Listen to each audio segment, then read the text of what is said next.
à la 3, Joshua Tour, il est du Lombier Club du Lamentin. À la 4, Lucas Zachelin, du Fongier au Moine Aquaclub, absent. À la 5, Victor Juste, Lombier Club du Lamentin. À la 6, Alexandre Joséphine, François Natation Club. Martinique, c'est dans la commune du Saint-Esprit, à la piscine communautaire, que se déroulait le challenge de natation pour cette nouvelle saison. Écoutons le président de la Ligue de natation, Alex Badian. Alex Badian, président de la Ligue de natation de Martinique. Alors Alex, parlez-moi un petit peu de cette manifestation de natation ici au Saint-Esprit. Alors il s'agit de la première compétition en piscine organisée par la Ligue de natation. Elle se fait en bassin de 25 mètres. Donc c'est pour ça que nous avons choisi le Saint-Esprit. On se délocalise un petit peu par rapport au centre aquatique communautaire. Alors l'idée aujourd'hui, c'est de nager en demi-fond, 400, 800, 1500. À cela, nous avons ajouté quelques nages un peu courtes, comme le 104 nages, le 100 nages libre. Et demain, il y aura un peu de 50 dos, un peu de 50 brasses également. L'objectif, en fait, c'est que les entraîneurs, à l'issue de cette compétition, aient des temps qui leur permettent de situer leurs nageurs par rapport au début des entraînements. Je dirais que les entraînements qui ont commencé depuis 2 mois, pratiquement depuis 2 mois. Voilà. Est-ce que vous avez des qualifiés ou qui partiront représenter la Martinique? Oui, tout à fait. Tout à l'heure, j'ai présenté 6 nageurs et 3 nageuses.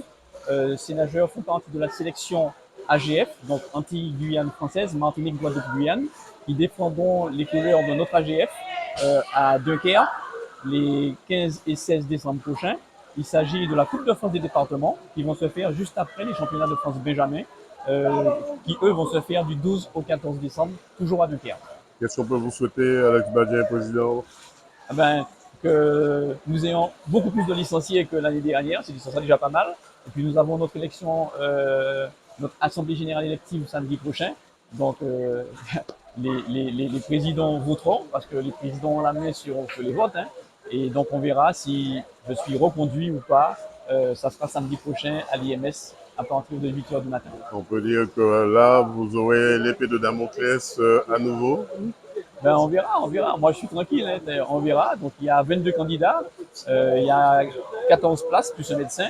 Donc, on verra comment ça va se passer. Moi, je sais que mon bilan, je le connais. Championnat de France des maîtres en 2020, Open Eau Libre en 2022, Open Eau Libre en 2023, donc compétition d'envergure avec des étrangers d'invités. Championnat de France des maîtres avec beaucoup de nageurs étrangers d'invités. Et puis, comme objectif, les Carifta en 2026, ça sera pas mal. Mais aussi, un travail important pour l'implantation de bassins mobiles en Martinique, 6 bassins mobiles. Ça a du mal un petit peu à démarrer, mais Saint-Joseph est en train de prendre, je dirais, c'est en train de se dessiner correctement sur Saint-Joseph. Donc, à l'issue de Saint-Joseph, on verra comment ça se passe pour les autres communes. Président, on vous souhaite bon courage pour cette nouvelle saison. Merci beaucoup.